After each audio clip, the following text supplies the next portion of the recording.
Depuis le début de cette série, on a découvert l'école de l'astrologie autrement, l'approche de Tristan, ses élèves, et aujourd'hui j'ai envie de lui demander ce que tout ça lui renvoie à lui, parce que même à son niveau, on reste en chemin. Je suis Domiti, élève de l'école de l'astrologie autrement, et dans cet épisode, on va explorer la posture d'astrologue enseignant en mouvement. Bonjour Tristan. Bonjour Domiti, ravi de te revoir. Idem. Qu'est-ce que tes élèves t'ont appris, peut-être malgré toi, ces dernières années? Oh waouh. Euh, Qu'est-ce que mes élèves m'ont appris, peut-être malgré moi. Euh,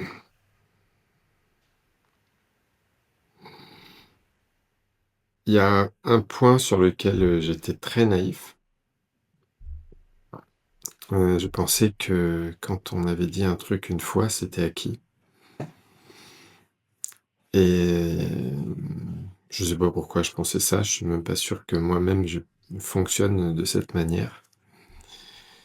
Mais ça marche pas du tout comme ça l'enseignement. Il faut être capable de répéter, 1 fois, 2 fois, 3 fois, 4 fois, 5 fois, 10 fois, de 10 manières différentes, les mêmes choses, qui du coup, oblige à les aborder sous des angles différents, à peut-être aussi, sortir de ses rails quand on est rentré dans une ligne pédagogique particulière et que ça sert à rien de se répéter si ça rentre pas, il faut arriver à trouver d'autres, circonvolutions. Hem, donc je pense que ça m'a beaucoup appris ça, c'est-à-dire, ce qui pourrait être, une forme d'humilité de l'enseignant, qui est de se dire que l'idée n'est pas du haut de sa chair, de dire une fois les choses et de partir après, dans sa grotte en disant, «Ils ont qu'à se débrouiller avec ça». Il faut répéter, il faut aimer répéter, il faut, la répétition qui est en fait pas une vraie répétition, c'est jamais la même chose. C'est, hem, redire les choses autrement avec une petite subtilité en plus ou, une erreur en moins aussi, potentiellement, pour que l'information passe et puis apprendre que, ça nous appartient pas non plus.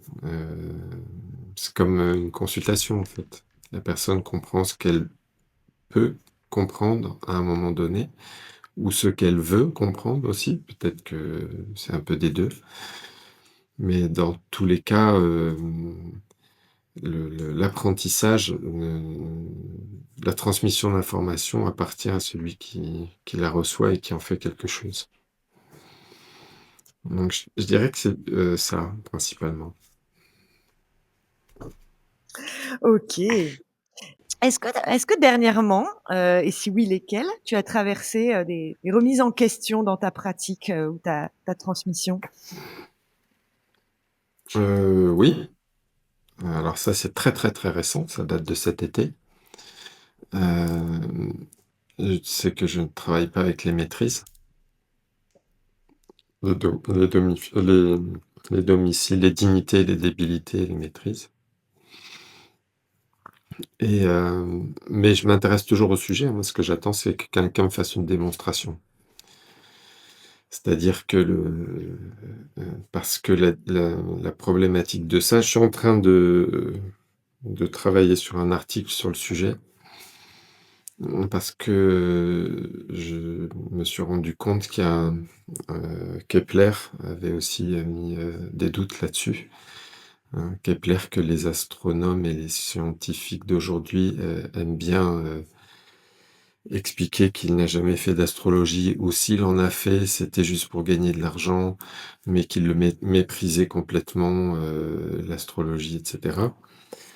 En fait, c'est pas du tout vrai. C'est juste que c'était quelqu'un qui était, intéressé par une forme d'astrologie savante, qui ne disait pas tout et son contraire pour se faire plaisir, mais qui allait dans le fond des choses et donc en lisant un de ses ouvrages, qui date de 1604, qui était écrit en latin, mais moi je le lisais dans une traduction anglaise, je me suis rendu compte qu'il, s'érigeait un petit peu aussi contre ces associations astres-signes, qu'il trouvait très arbitraires. Heu et puis j'ai fouillé, je suis allé chercher un peu plus loin. Donc là, il était plutôt dans une forme de confirmation de ce que je pratique. Et en fouillant un peu plus loin, j'ai trouvé un texte intéressant sur les maîtrises. Et quand je trouve un texte comme ça, je vais toujours l'expérimenter sur moi, avec des choses qui pouvaient résonner, d'autres non. Donc le sujet reste ouvert, mais peut-être qu'un jour, quand j'aurai le temps, je vais m'atteler à proposer ou à travailler sur, une approche systémique des maîtrises et pas simplement, si le maître de ta maison 1 est en 2, ça fait ci et si le maître d'un parce que ça, si on fait tout le tour du thème avec ça, on va dire une chose et son contraire à peu près 10 fois, donc ça n'aura pas de sens. Donc voilà. Moi, je le dis depuis longtemps, hein, je n'utilise pas mes maîtrises, mais c'est pas une religion pour moi, donc peut-être un jour je remettrai ça sur la table, mais quand je l'aurai éventuellement, quand je l'aurai travaillé, que je serai capable de décrire une systémique, réplicable, qui ne n'engendre pas autant de contradictions que ça apporterait d'informations. Mmh. OK, très bien, j'ai hâte de lire cet article, Tristan. Et est-ce que le sujet des maîtrises pourrait être un des sujets de recherche que tu proposes, à tes élèves? Ah oui, bien sûr. Oui, OK. Je n'ai pas de limitation sur le champ des recherches. Mmh. Parce que l'objectif n'est pas, de répondre à un cahier des charges prédéterminé sur, qu'est-ce que je veux qu'on recherche ou pas. Je trouve que c'est, mmh, enfin pour moi c'est pas l'objet, hein. J'ai commencé à collaborer avec quelqu'un qui avait cette idée-là en tête et ça m'a pas convenu. Mmh. Je trouve qu'il y a énormément de débroussaillage à faire en astrologie, sur le champ de la recherche et que si quelqu'un a l'énergie et l'envie de travailler sur un sujet, et qu'il a envie d'être accompagné dans ce travail et ben, je serais ravi de le faire, quel que soit le Mmh. sujet, du moment que, heu, l'approche est vraiment une approche de recherche. C'est-à-dire, je vais, qu'elle soit, observationnelle ou expérimentale ou, heu si la forme apportée à la recherche est raisonnée, et permet de faire des expériences, d'aboutir à des résultats faux ou enfin confirmés ou non confirmés, tous les sujets sont intéressants Mmh. et encore plus s'ils peuvent petit à petit mettre en place, une compréhension systémique des choses. OK. Et qu'est-ce que ça permet selon toi de se mettre dans cette posture de recherche, d'ouvrir ou de faire évoluer dans la pratique? Mmh. Hem, je pense que c'est une prolongation naturelle de l'enseignement. Quand tu pratiques, tu te rends compte que tu progresses pas si tu commences pas à enseigner à un moment et l'enseignement va t'obliger à formuler ta compréhension des choses et c'est, cette obligation de formuler ta compréhension des choses et de la transmettre qui va t'amener à un autre, niveau de connaissance. Donc tu t'inities aux choses, puis tu commences à les pratiquer et ensuite si tu as un palier à un moment ou, si tu ne les transmets pas, tu progresses plus, tu tournes en rond et je dirais que la recherche, c'est le palier qui vient après cette phase d'enseignement. Au bout d'un moment, heu, l'enseignement aussi ne te fait plus progresser si tu ne te mets pas dans la recherche. Je pense à des paliers comme ça d'acquisition de la connaissance, par l'expérience. tu expérimentes en pratiquant. Tu passes à un autre niveau, d'expérimentation en transmettant et puis encore un autre niveau d'expérimentation en te plongeant dans la recherche. Je pense que ce sont des évolutions, naturelles Mmh.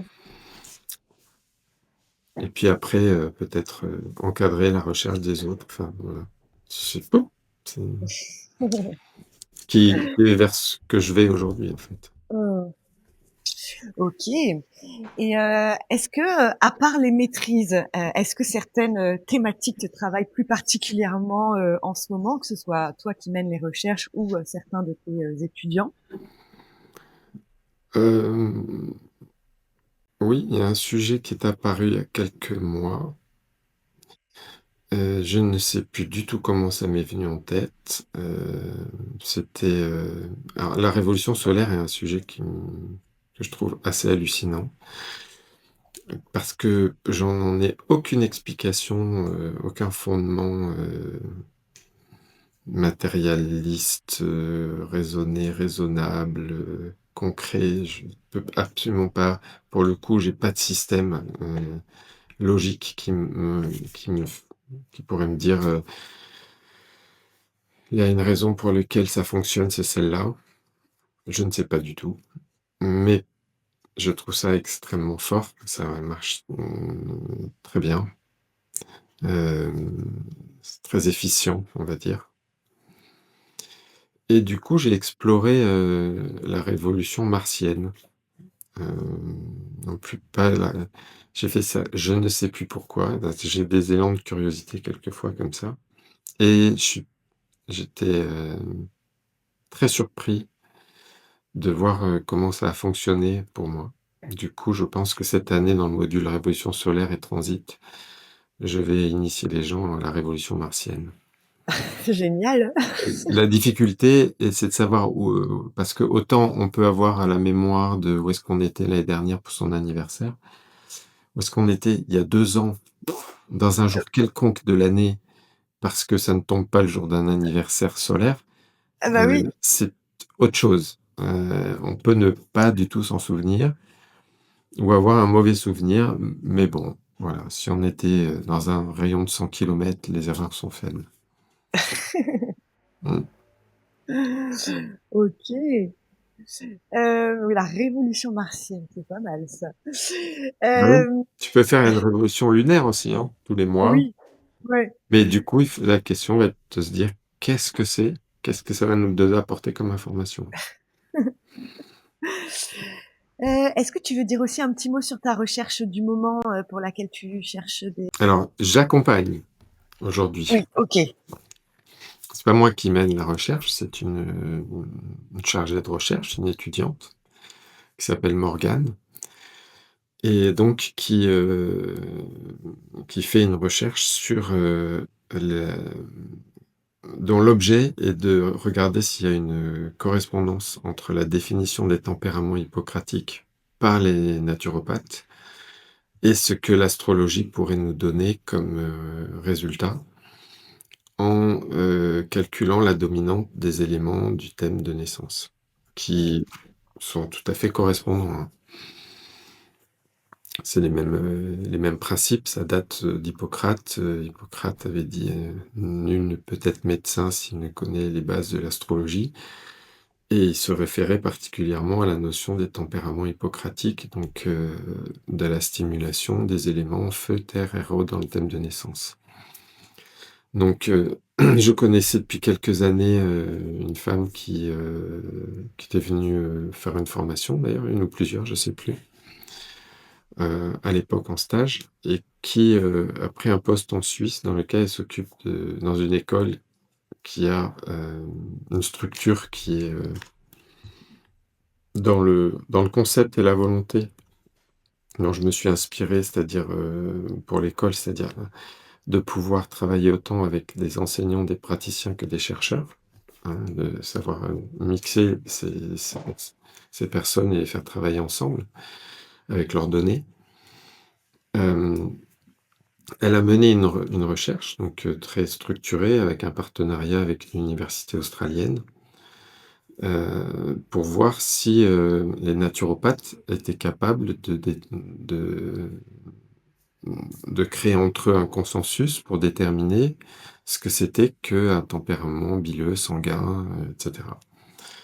Et ils l'ont fait, ils ont abouti cette recherche, à la fin, ils en ont conclu qu'ils pouvaient se mettre d'accord sur ce que représentaient dans leur diagnostic, clinique, ces tempéraments, mais qu'ils n'avaient pas d'outils de mesure, de diagnostic extérieurs à leur propre expertise.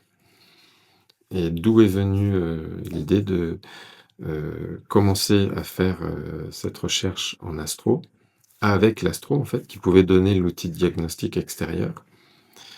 Et actuellement, notre première partie de recherche, c'est, de mettre en place un consensus entre astrologues sur le modèle de calcul, de la dominante des éléments.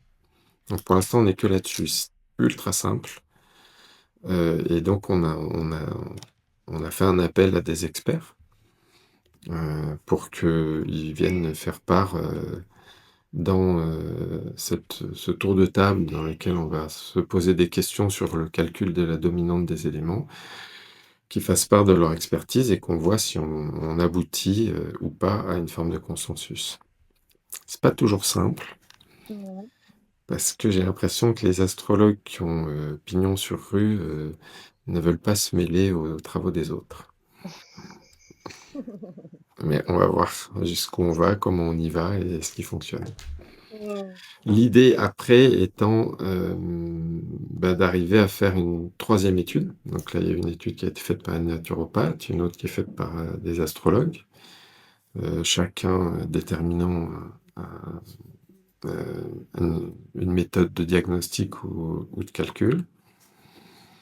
L'idée après, qui est l'idée la plus intéressante pour moi de cette étude, c'est de vérifier en fait si, le thème astral, dans sa méthode de calcul des dominantes des éléments, va correspondre au diagnostic des naturopathes. Mmh. Et c'est là que ça devient intéressant. C'est là qu'on peut éventuellement faire émerger une corrélation. Alors, on parle d'un truc qui est ultra simple en astrologie, mais en fait déjà c'est pas simple du tout. Et pourtant, on aborde un tout petit sujet de l'astrologie. Donc peut-être c'est pour ça que ça intéresse pas plus que ça les grands experts, mais c'est hyper essentiel d'arriver à se mettre d'accord. Et ensuite, si on arrive à faire, la corrélation entre, le diagnostic, naturopathique et le thème astral, on a, je pense qu'on aura fait un grand pas en avant, heu, dans l'astrologie, pour, à partir de quelque chose de très simple, montrer il peut y avoir une corrélation forte, moyenne, faible, avec, le comportement humain observé, indépendamment de toute forme de connaissance astrologique. Donc la finalité de l'étude est hyper intéressante. On verra bien où ça nous mène. Mmh. Mais pour l'instant, on est à fond et c'est passionnant, en fait, Mmh. passionnant. J'imagine. Bah, merci beaucoup pour cet exemple de recherche que tu accompagnes. Comment tu nourris aujourd'hui, dans ton quotidien, ton propre chemin, d'astrologue, enseignant, chercheur? Comment je le nourris? Mmh mh. Hem, je pense que c'est un truc qui est constant, avec des hauts et des bas parce qu'il y a des moments où tu as besoin de souffler, de prendre du recul et puis il y a des moments où tu replonges dans des sujets. Il y a un exemple tout récent, là j'ai fait un appel à des gens parce qu'il y a une conférence à l'AFDAF sur l'intelligence et j'avais envie d'ouvrir un peu, de sortir de cette notion d'intelligence, logico-mathématique en essayant de voir si, je sais plus s'il est psychologue ou coach ou je sais pas quoi, Howard Gardner, qui avait, dans les années 70 je crois, apporté, l'idée que on pouvait évaluer des formes d'intelligence qui étaient autres que les intelligences dont on se base pour calculer le QI, et donc il a appelé ça la théorie des intelligences multiples, qui pour moi, de manière hypothétique aujourd'hui, peut correspondre à des formes, contenues dans le thème de naissance en astrologie. Hem, pour l'instant, c'est une hypothèse qui est jetée dans le vide. Et donc, pour préparer la conférence, je vais faire une petite expérimentation. J'ai demandé à des gens qui ont répondu à l'appel, assez massivement, j'étais assez surpris, de faire un test, d'intelligence multiple, de Howard Gardner, et moi, je vais voir s'il y a des correspondances dans le thème de naissance. Donc là encore, ça paraît petit au départ et puis en fait, ça commence à faire des feuilles de calcul assez épaisses. Et je vais me faire aider, je pense, parce qu'il va y avoir trop de dépouillage à faire et d'observation. Donc, voilà, un petit sujet comme ça va m'inciter à aller farfouiller et chercher des correspondances, des corrélations. Je pense que j'ai cet esprit de recherche tout le temps. Qui peuvent être, des observations dans le quotidien ou des excitations qui viennent de stimulation extérieure comme, cette conférence, par exemple. OK. Eh ben, merci beaucoup Tristan. C'était la dernière question de cette série d'épisodes dédiés aux coulisses de l'école de l'astrologie autrement. Est-ce que par hasard, il y aurait une question que tu aurais aimé que je te pose et que je ne t'ai pas posée? Waouh! Ah, celle-là, j'étais pas prête.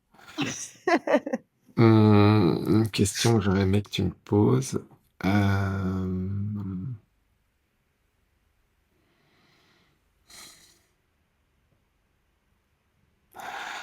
je sais pas si c'est une question, heu, il y a peut-être un sujet, ouais, hem,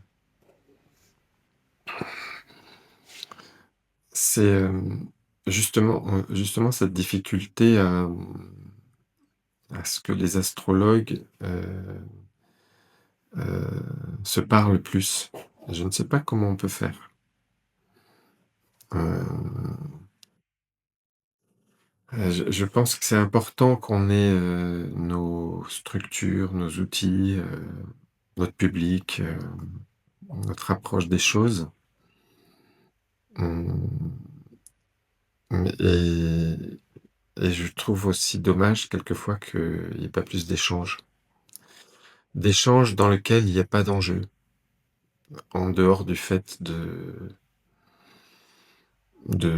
partager des points de vue, de se questionner, de s'écouter. Du coup, je suis assez curieux et intéressé par la conférence de l'AFDAF. Je trouve que ça, ce sont des points d'échange qui sont intéressants. Mais j'ai l'impression que c'est un milieu, dans lequel on vit de manière assez solitaire. Peut-être un peu pour les mêmes raisons que ce que j'évoquais, dans l'épisode précédent, je crois. Qui est qu'on garde sa chapelle, on veut pas livrer ses secrets, il y a un côté encore, obscur dans le sens, caché, hem, que je trouve un peu dommage, et je pense que le on aura plus de crédibilité, quand on sera capable justement de construire ces formes de consensus élémentaires par des discussions où on était, des discussions, des expériences, des échanges, capables de créer des fondements, solides. C'est un peu ce que j'appelle de mes vœux, tout en étant, pas forcément, dans l'envie, d'être un chef de file de quoi que ce soit, mais en tout cas, c'est ce que j'essaie de construire, à mon niveau. Voilà, de rester ouvert aux autres et d'être dans l'échange, le partage. On verra. On verra ce que ça si ça fonctionne pas. OK. Bon et ben merci beaucoup, Tristan. Grâce à travers, tous, ces échanges, on sent à quel point, l'école de l'astrologie autrement est vivante, mouvante, ancrée dans cette, quête de justesse et on comprend que la transmission ne s'arrête pas à l'enseignement théorique et qu'elle continue, aussi dans la recherche, l'exploration et les questions qu'on ose se poser, ensemble. Parce que l'astrologie, le chemin ne s'arrête jamais vraiment, n'est-ce pas? Je crois que ça s'arrête pas, ouais. Je pense que c'est une des matières les plus inépuisables qui soit. Ouais. À vous qui nous avez écoutés, on espère que cette série d'épisodes sur les coulisses de l'école de l'astrologie autrement vous aura plu et aura répondu à vos interrogations. Si d'autres questions vous viennent, laissez-les nous en commentaire ou envoyez un mail à Tristan. Bonne rentrée à toutes et tous. Au revoir Tristan. Au revoir Domitille, à bientôt.